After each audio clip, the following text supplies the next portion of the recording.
Ini adalah kisah dari seorang perempuan, sebut saja namanya Mira. Sejak 10 tahun yang lalu, Mira ini pindah ke salah satu kota di Banten bersama keluarganya. Cerita ini terjadi sekitar 10 tahun yang lalu, saat Mira pertama kali ditaksir, disenangi, atau disukai oleh makhluk yang bersemayam di sebuah pohon tua di depan rumahnya. Usia Mira saat itu 18 tahun, mahasiswi semester pertama. Waktu itu pukul 8 malam, Mira diantar pulang oleh seorang mahasiswa teman barunya. Mereka baru saja menyelesaikan masa ospek atau kegiatan mahasiswa baru. Mira bilang cowok ini cukup tampan. Namanya Ridwan. Malam itu, Ridwan mengantar Mira dengan motor Vespanya.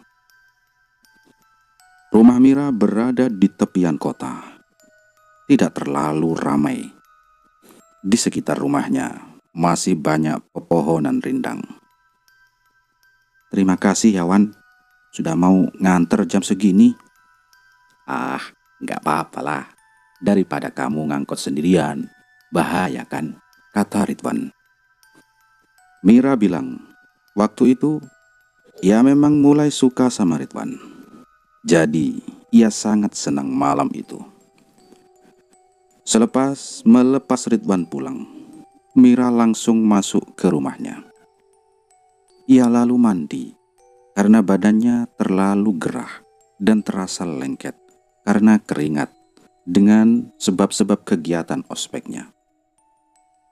Saat mandi, karena kamar mandinya ini ada di dalam kamarnya Mira, Mira mendengar langkah kaki di kamarnya. Klodak, klodak, klodak, klodak. Tapi ia tak ambil pusing, karena palingan itu ibunya. Memang ibunya ini kadang masuk ke kamar Mira untuk meletakkan pakaian Mira yang sudah kering. Tapi saat ia keluar dari kamar mandi, ia tak menemukan tumpukan pakaian kering di atas kasurnya. Ia hanya mencium aroma mawar yang sangat pekat memenuhi kamarnya. Aroma itu nyaris membuatnya pusing, sangat mengenekkan sekali, karena sangat pekat. Oh ya, kamar Mira itu letaknya di bagian depan rumah. Jadi, jendela kamarnya itu langsung menghadap ke jalan. Halaman mereka juga luas, tanpa adanya tanaman. Hanya mungkin rumput yang terhampar. Di depan rumahnya, ada sebuah pohon besar di tepi jalan. Nah, disitulah Mira menyadari jendela kamarnya ini terbuka. Tirainya pun berkibar-kibar tertiup angin malam yang dingin. Ia mengintip keluar. Tidak ada siapa-siapa. Ia hanya menatap pohon tua itu di depan rumahnya yang misterius. Jendela itu jarang dibuka. Soalnya Mira takut aktivitasnya di kamar ini dilihat oleh orang yang lewat di jalan. Apakah memang ibunya ini masuk untuk membuka jendela? Tapi buat apa? Karena memang tiba-tiba itu jendelanya terbuka. Mama tadi ke kamar Mira ya? Tanya Mira saat makan malam. Ah, enggak Mir. Dari tadi Mama nemenin ayah kok di kamar. Loh, kok tadi ada suara orang di kamar mah? Lah, siapa? Ayah sama Mama ini di kamar saja dari tadi. Lah terus, kenapa jendelanya kebuka? Hah? Kebuka Mir? Kata ibunya penasaran. Apakah ada yang hilang? Belum periksa sih, jawab si Mira. Selesai makan, Mira dan mamanya memeriksa kamar. Tidak ada satupun barang yang raib. "Ya sudah, mungkin kamu itu salah dengar," kata mamanya setelah memeriksa seluruh penjuru kamar. "Mama cium aroma mawar enggak?" kata Mira bertanya penasaran. "Aroma mawar apaan sih? Wong kamar kamu ini bau apek gini," kata mamanya. Mira merasa aneh. Jelas sekali kamarnya kini beraroma mawar. Mamanya lalu kembali menemani ayah Mira. Kondisi ayah Mira memang tak lagi sehat. Mira pun tidur terlentang di kasurnya. Masih tak habis pikir. Saat itulah dia pun membaca pesan BBM dari Ridwan. "Itu cowok tetangga kamu ngeri juga ya. Masa pas aku nganterin kamu, aku dipelototin melulu?" Begitulah isi pesan daripada Ridwan. Lalu Mira pun menjawab chatnya dari Ridwan ini dengan menuliskan, "Cowok tetangga? Di mana sih itu?" tanya Mira. Tapi chat Mira ini tak kunjung dibalas. Sampai Mira tertidur dengan aroma mawar yang masih memenuhi kamarnya. Besoknya, di kampus, Mira berusaha mencari si Ridwan. Tapi kata teman-temannya, Ridwan tidak masuk hari itu. Mira pun resah. Ridwan hilang entah kemana. Seminggu lamanya, Ridwan pun tak kunjung masuk. Akhirnya, sepekan kemudian, Ridwan menemui Mira di kantin. Ada bekas luka di jidatnya. "Maaf, aku mengabaikan chat kamu, Mir. Tidak membalas," kata Ridwan. "Lah, kenapa? Kamu kenapa, Wan?" tanya Mira. "Kayaknya kita nggak usah deket-deket lagi deh ya. Kita udahan," kata si Ridwan. Loh, oh gitu sih kamu, Wan?" Mira pun heran. Gue mau aman," kata si Ridwan. Saat itu Mira tak mengerti bahaya apa yang mengintai si Ridwan ini, sehingga Ridwan merasa tidak aman. Dia pikir Ridwan hanya mencari alasan saja. Mira sempat patah hati. Beberapa waktu, Mira kemudian melupakan hal-hal aneh yang terjadi di kamarnya, juga soal Ridwan. Perasaan itu sudah dikuburnya dalam-dalam. Hingga suatu malam, saat Mira sedang mengerjakan tugas, terjadilah sesuatu yang membuat jantungnya kembali berdegup kencang. Saat Mira sedang fokus mengerjakan tugas, tiba-tiba ia merasakan udara dingin seperti memeluk tubuhnya. Ia lalu menoleh. Jendela kamarnya terbuka. Mira sedikit panik. Ia berjalan menghadap mendekati jendela. Di sana, di bawah pohon, di depan rumahnya, Mira melihat sesosok pria tinggi besar berdiri tegak menghadap kamarnya. Tak tampak begitu jelas, namun cahaya bulan malam itu cukup terang untuk menangkap siluetnya. Tubuh Mira gemetar. Mira buru-buru menutup jendelanya. Jantungnya berdegup kencang. Ia kembali ke mejanya. Ia berkeringat. Ia tak bisa kembali fokus ke tugasnya. Siapa sosok itu? Sangat misterius. Aroma mawar kembali memenuhi kamarnya. Malam itu, Mira tidak berani tidur di dalam kamarnya. Dia tertidur di sofa ruangan tamu. Sejak saat itu Mira merasa dirinya diawasi. Entah oleh siapa. Pintu jendelanya pun kini dikunci total, dipaku, supaya tak dapat lagi terbuka. Mira berusaha berpikiran positif.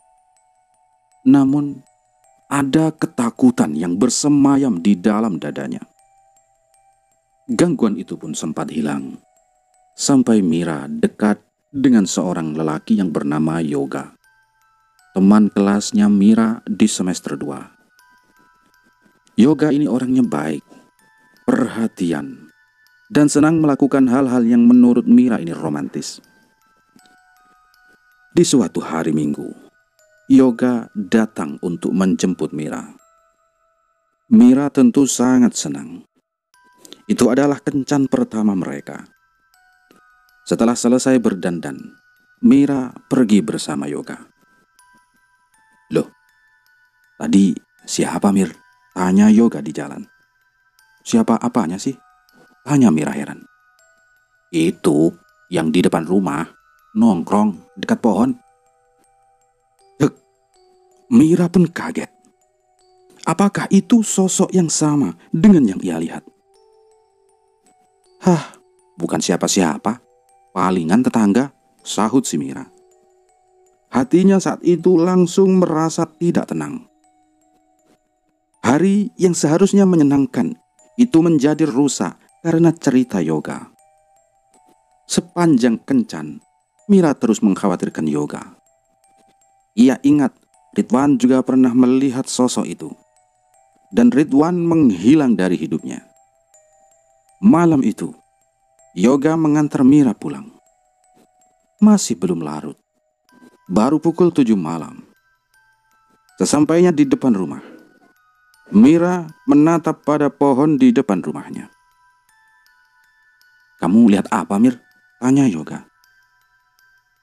Yok, kamu yakin tadi lihat orang di situ? Tanya Mira kepada Yoga. Lah, iya, saya yakin. Ia ngeliatin aku selama aku nungguin kamu. Aneh ya, kata Mira. Aneh kenapa? Tanya Yoga. Nanti deh aku ceritain, tapi nggak sekarang ya. Yoga lalu pamit. Mira masuk ke rumah sambil menoleh menatap pohon itu. Bulu kuduknya bergidik. Setengah jam kemudian, HP Mira berdering. Nomor tak dikenal menelpon nomor HP-nya Mira. Ternyata itu dari Vian, sahabatnya Yoga. Halo Mir. Ya, siapa ini? Saya Vian. Mir, Yoga kecelakaan. Mira langsung kaget. Apakah memang ada hubungan dengan sosok di pohon di depan rumah itu? Malam itu juga Mira mengambil parang terbesar di dapurnya. Dia pun berjalan dengan terburu-buru ke depan rumahnya. Mamanya yang melihat kejadian itu panik dan mengejarnya. Mir, ada apa Mir? Nyebut Mir, nyebut, seru ibunya. Itu pohon iblis mah, Mira mau nebang saja pohonnya. Sudahlah Mir, jangan ngaco begini, kata ibunya memelas. Pohon ini sudah ngancurin hidup Mira mah. Oke, Mira dalam pelukan mamanya. Dalam hatinya dia pun beristighfar. Malam itu, setelah Mira tenang, ia bercerita tentang semua hal yang ia alami kepada mamanya. Mama Mira hanya terdiam.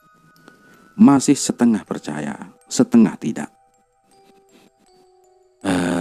Kalau memang ada yang ganggu, kita tunggu Pak Itam datang, Mir. Dia lebih tahu urusan beginian. Begitu kata Mama Mira. Pak Itam ini adalah sepupunya mamanya Mira. Ia mampir di situ ada urusan di Jakarta. Dan kabarnya mau hendak mampir ke rumah mereka, ke rumah Mira ini. Malam itu Mira tidak tenang. Dan besoknya ia harus menjenguk Yoga. Entah kenapa Mira sangat percaya ini ada hubungan dengan sosok itu. Ia juga langsung teringat luka-luka Ridwan. Pagi itu, sebelum menjenguk Yoga, Mira harus menghadiri kelas salah satu mata kuliahnya. Setelah selesai, ia tak langsung ke rumah sakit. Yang ia cari adalah si Ridwan.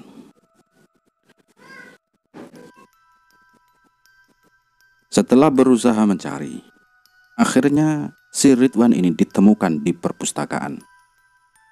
Mira menarik tangan lengan bajunya Ridwan. Ridwan tentu kaget. "Kenapa, Mir?" tanya Ridwan. "Ceritakan padaku, Wan, apa yang terjadi malam itu?" bisik Mira. "Yang mana, Mir?" "Saat kamu nganterin aku pulang," kata Mira. Dan menurut cerita Ridwan, malam itu sepulang dari mengantarkan Mira, Ridwan merasakan sesuatu yang aneh. Ia merasa seperti sedang membonceng seseorang. Udara dingin seperti bertiup di tengkuknya. Berkali-kali Ridwan melihat ke spion. Tidak ada siapa-siapa. Ridwan berusaha menenangkan diri, tapi bulu kuduknya kian berdiri. Saat itulah Ridwan dikagetkan dengan seorang bapak-bapak naik sepeda melintas di depannya. Ridwan membelokkan motornya dengan tiba-tiba. Ia pun terlempar dari motornya dan menghantam aspal. Hanya sedikit luka. Ia pun segera bangkit. Di balik kegelapan, ia melihat sosok yang ia kenal. Seorang pria yang ia lihat di depan rumahnya Mira. Setelah peristiwa itu, seorang teman Ridwan yang mengaku anak Indigo maksudnya, menasihati Ridwan agar menjauhi Mira. Ada sosok yang menjaga Mira katanya. Lalu setelah mendengar cerita dari si Ridwan, memang hari itu Mira batal menjenguk Yoga. Ada yang harus ia selesaikan. Ia tak mau Yoga kenapa-napa karena dirinya. Hatinya patah, tapi apa boleh buat? Seperti dikutuk rasanya. Begitulah perasaan Mira hari itu. Sangat hancur. "Woi, apa salah gue sama lo? Kenapa lo hancurin hidup gue, ha?" teriak Mira sore itu di samping pohon di depan rumahnya. Pikirannya kalut. Mira merasakan sesuatu yang dingin menyentuh wajahnya. Seperti hendak menyeka air mata yang mengalir dari matanya. Singkat cerita, malam itu dalam tidurnya, Mira bermimpi berada di sebuah tempat berwarna putih. Mungkin di sebuah taman oro-oro. Sejauh mata memandang, hanya ada kekosongan. Hamparan tanah yang lapang, berwarna putih. Sekitar 5 meter di depannya, berdiri seseorang yang dikenalnya. Ya, dia adalah Yoga. Mira mendekat. Semakin ia mendekat, semakin tercium aroma mawar. Aroma yang Mira kenal. Saat tubuhnya dan tubuh Yoga begitu dekat, ia menyadari sesuatu. Itu bukan Yoga. Itu adalah seorang pria tinggi besar, berambut putih, berwajah tampan, menatap matanya dalam-dalam. Mira terbangun terengah-engah. Jantungnya berdegup kencang. Aroma mawar tercium jelas di kamarnya. Jendelanya itu terbuka menganga. Singkat cerita, seminggu kemudian Pak Itam datang. Pak Itam yang sepupunya mamanya Mira itu. Pak Itam punya sedikit pengetahuan tentang hal-hal gaib. Dulu di pesantren, beliau sempat diam-diam belajar amalan-amalan terkait ilmu-ilmu gaib. Setelah mendengar cerita Mira, Pak Itam menyimpulkan kalau memang benar ada setan atau jin yang menyukai Mira. Setan ini dari golongan jin kafir. "Kenapa dia mengincar saya, Lek?" kata Mira. "Ah, tidak tahu, Dok. Ini kejadian langka," jawab Pak Hitam. Pak Hitam memutuskan melakukan ruqyah. Mira akhirnya diruqyah malam itu juga. Benar adanya, setelah diruqyah, ada ketenangan yang terasa di hati Mira.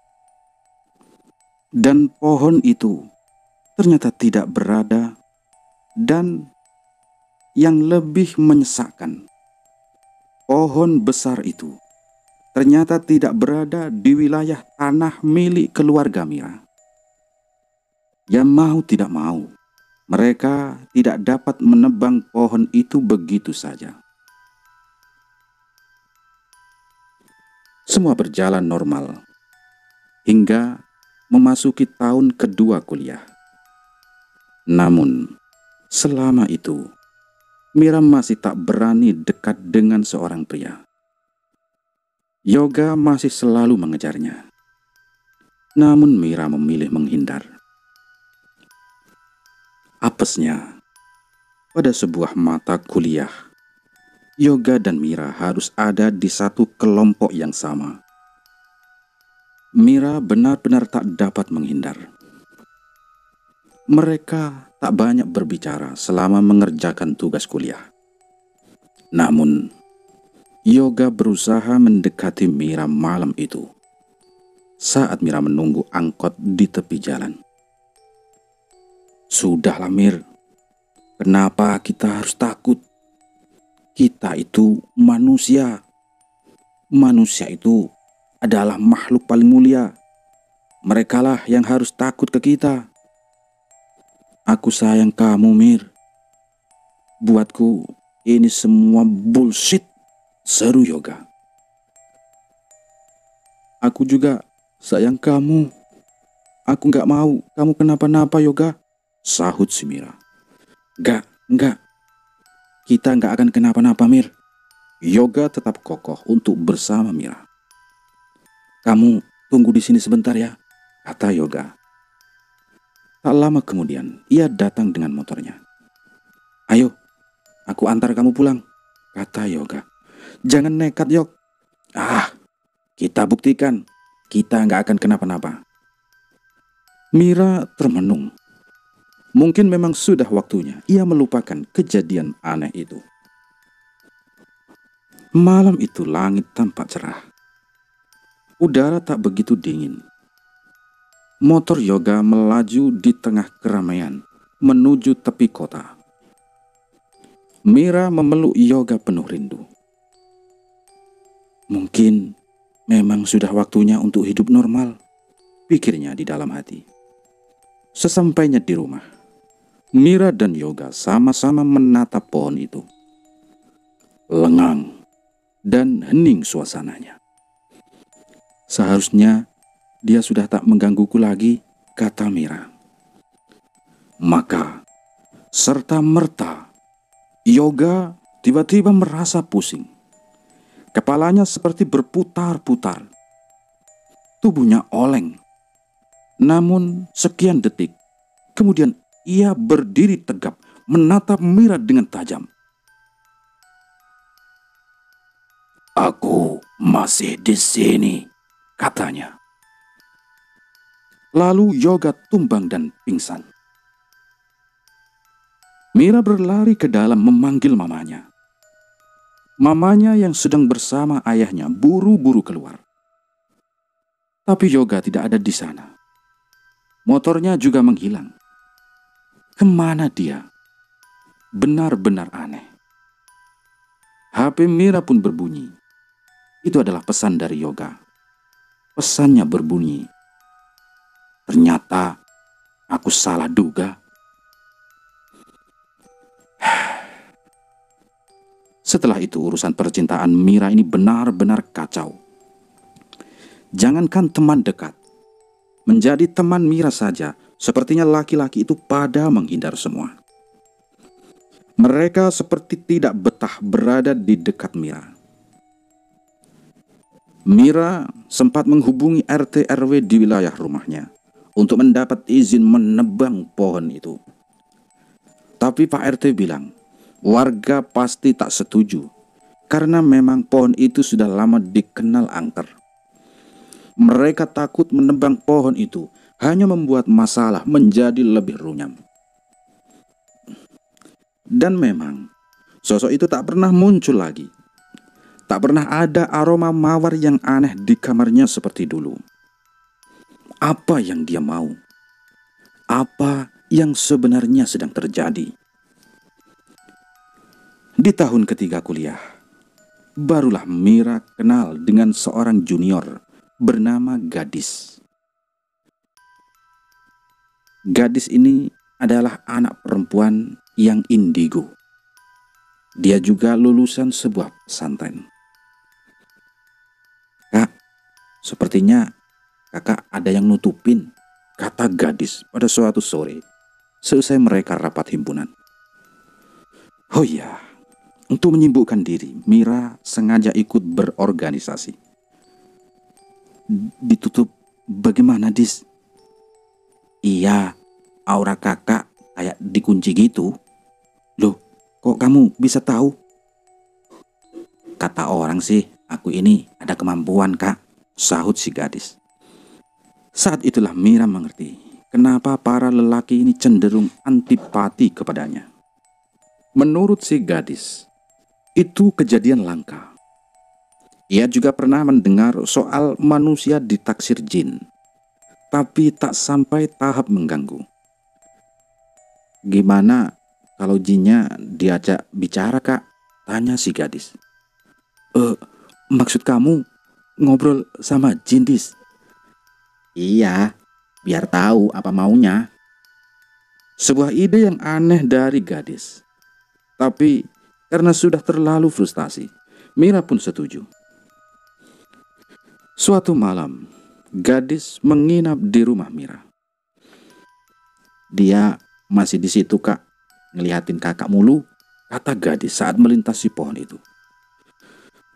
Terus bagaimana caranya kami ngobrol, Dis?" tanya Mira.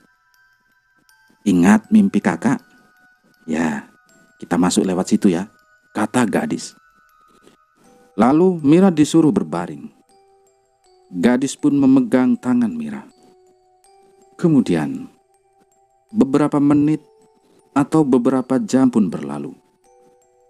Sesuatu yang hangat kemudian menjalar dari tangan ke sekujur tubuhnya.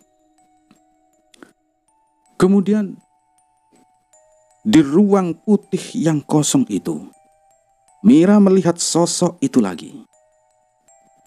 Mira sepertinya sudah ada di alam mimpi. Sosok pria tampan berambut putih. Mereka bertatapan. Mira menyadari mata itu berwarna biru seperti topas. Topas itu ya sejenis mutiara hijau. Ya seperti matanya bule-bule yang hijau itulah. Dan tak ada kata-kata yang keluar. Tapi Mira dapat merasakan antara mereka berdua ini sedang bercakap-cakap. Kemudian Mira lalu terbangun terengah-engah. "Kenapa, Kak?" tanya si Gadis. "Dia marah, Dis," kata Mira. "Apa yang terjadi?" "Dia bilang mau menikahiku." "Lah terus?" "Ya terus aku tolak. Aku bilang aku gak mau. Aku suruh dia pergi. Jangan ganggu aku lagi." "Lah kakak ngomong gitu?" "Kita gak ngomong sih, cuma dialognya itu kayak terekam ada di dalam kepala." Gadis kemudian tercengang. "Sepertinya dia beneran marah, Kak. Aku bisa rasain energinya," tanya si Gadis. Mira mencium aroma mawar memenuhi kamarnya. Jendela kamarnya juga terbuka. "Kamu mencium aroma mawar, Dis?" tanya Mira. "Mawar? Ini tuh aroma bangkai," kata Gadis. Mira kaget. Kenapa aroma yang tercium ini berbeda? Ini aroma dia. Dia baru saja dari sini, kata si gadis. Jadi sebenarnya yang terjadi barusan adalah gadis memanggil jin itu untuk masuk ke dalam Mira. Singkatnya, dialog Mira dan jin dilakukan dalam keadaan kesurupan. Pasti yang kakak lihat jinnya ganteng ya, kata gadis. Benar sih. Iya, dia mengubah dirinya di hadapan kakak karena dia suka kakak. Rupa aslinya nggak seperti itu. Sangat buruk dan menyeramkan, kata si gadis. Malam itu Mira tak dapat tidur. Malam semakin larut, namun ia tak dapat memejam. Ia ingat ancaman itu. Jin itu berkata, "Kau akan tahu akibatnya, Mira." Dan suara itu seperti berbisik halus padanya. Setelah kejadian itu, keadaan ayah Mira memburuk. Beberapa kali Mira harus bolak-balik rumah sakit menemani ayahnya. Sampai pada suatu hari, ayahnya ini benar-benar koma. Menyadari hal itu, Mira gemetaran. Keringat dingin mengalir. Apakah jin itu sebegitu jahatnya? Gadis bilang ke Mira, kalau jin bisa saja sejahat itu. Dan menurut gadis, kekuatan jin yang satu ini memang luar biasa.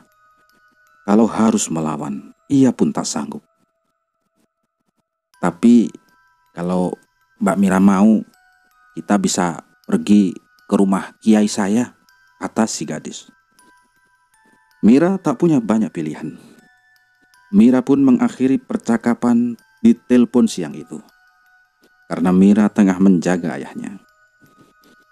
Sore, pukul 6, seusai salat maghrib, Mira berdiri menunggu di depan rumah sakit. Sebuah mobil abu-abu tua berhenti di depannya. Jendela dibuka. Gadis tersenyum pada Mira. "Yuk kak, naik. Kita harus sampai di sana jam 9, kata gadis. Mira lalu naik ke mobil. Tapi ia sedikit kaget. Ia mengenal pria yang duduk memegang setir itu. Ya, dia adalah Yoga. "Kok kamu?" tanya Mira. "Sudah kak, jangan kaget," kata gadis. "Kak Yoga yang suruh aku deketin Kak Mira di kampus," tambahnya. "Biar aku tahu keadaan kamu," kata Yoga. Matanya fokus ke depan melihat jalan. Jadi bisik Mira, "Iya, aku tahu aku gak bisa dekat sama kamu. Bahaya buat kita. Jadi pas tahu gadis ini masuk ke kampus kita, aku suruh gadis ini deketin kamu," kata Yoga. "Lah terus, kenapa sekarang kamu ikut?" tanya Mira heran. "Kata gadis, ini bisa jadi berbahaya. Aku mau ada di dekat kamu." Mira pun tercengang. Ternyata selama ini Yoga tak benar-benar hilang dari hidupnya. Yoga pun ada, mengamatinya melalui si gadis. Saat itu ingin rasanya ia menangis. Dan ternyata setan yang satu ini sepertinya sangat suka dengan adegan kecelakaan. Seperti ditutup penglihatannya, Yoga tak menyadari ada mobil lain melaju ke arah mereka. Ia pun membanting setir. Mobil pun terpental berputar-putar. Mobil terguling setelah tertabrak. Ada hening yang panjang setelah dentum kedua mobil yang bertabrakan.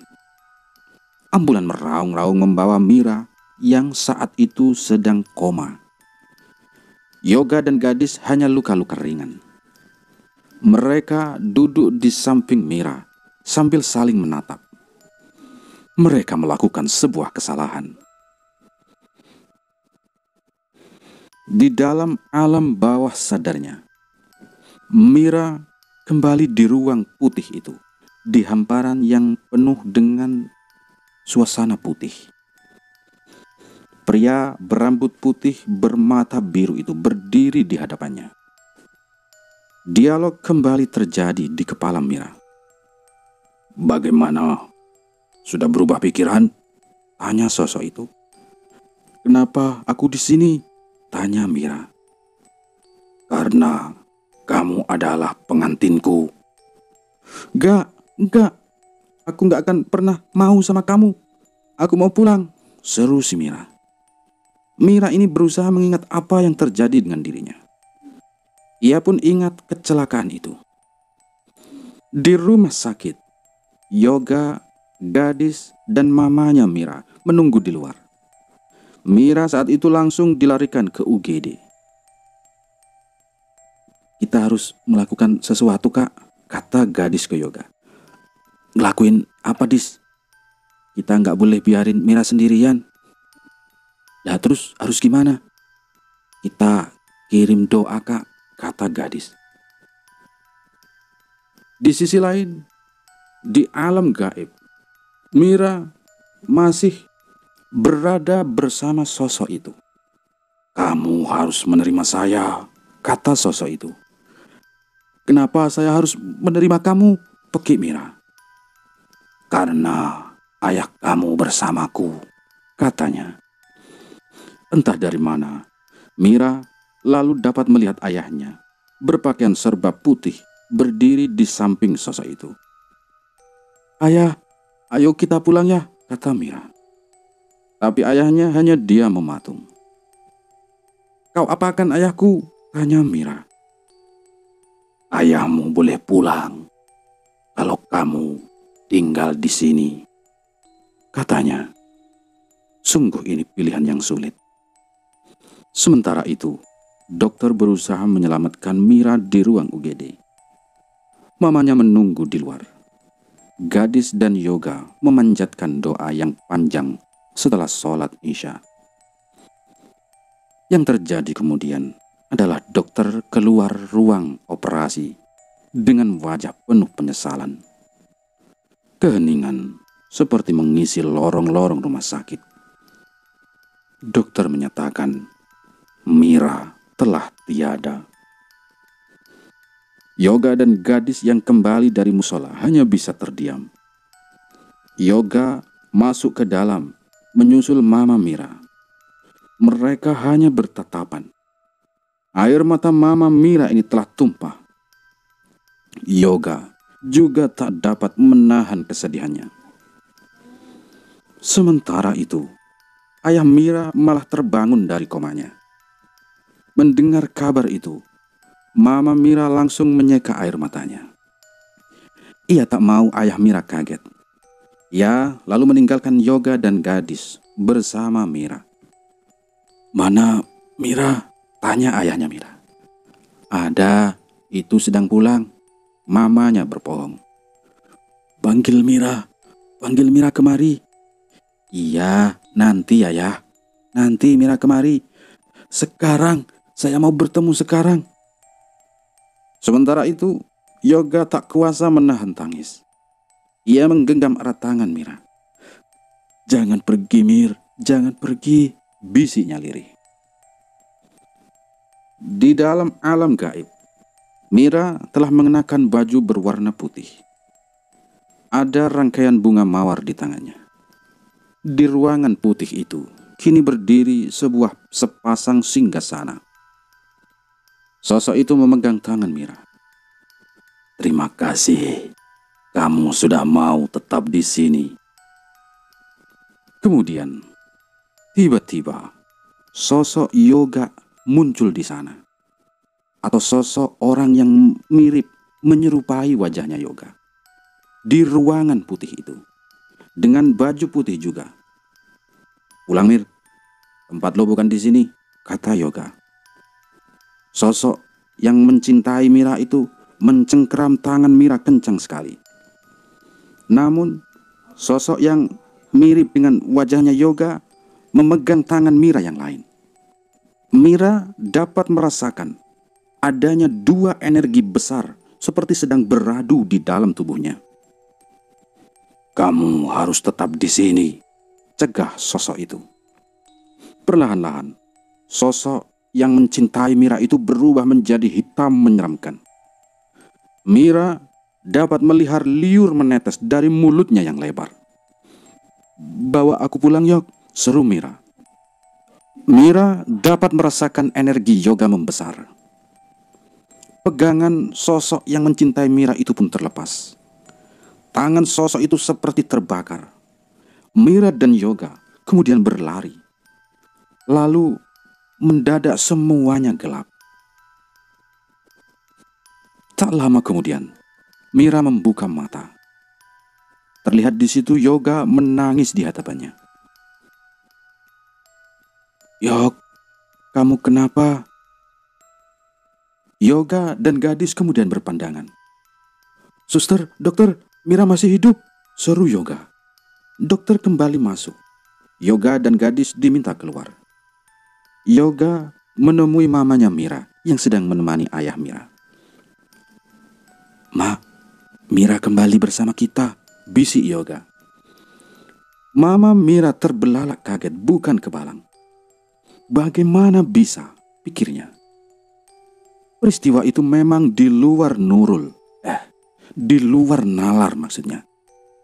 Tapi kata si gadis, peristiwa mati suri itu bukan hal yang asing. Sering terjadi. Setelah peristiwa itu, ayah Mira pun berangsur membaik. Mira juga pulih dengan cepat. Mira menceritakan semua hal yang dia alami pada gadis dan Yoga. Si gadis bilang, itu bisa jadi adalah perwujudan Korin Yoga. Jin Korin adalah kembaran setiap manusia yang lahir dalam bentuk jin. Lagi pula, ajal manusia tak dapat dipercepat atau diperlambat. Semua itu sudah suratan Tuhan. Mira memang belum ditakdirkan untuk pergi. Pohon di depan rumah Mira masih berdiri sampai sekarang. Tapi gangguan sudah tak muncul lagi. Sesekali Mira melihat sosok itu di sana, tapi ia tampak tak berani mendekat. Kini, Mira sudah tinggal di Jakarta. Ia masih sesekali pulang ke rumah. Hubungan Mira dengan pacarnya juga baik-baik saja. Bahkan kabarnya sudah hendak menikah. Oh iya, kekasih Mira sekarang bukan Yoga. Mereka sempat pacaran, tapi putus dengan alasan yang tak Mira ceritakan pada saya. Dengan ini, kisah saya nyatakan selesai.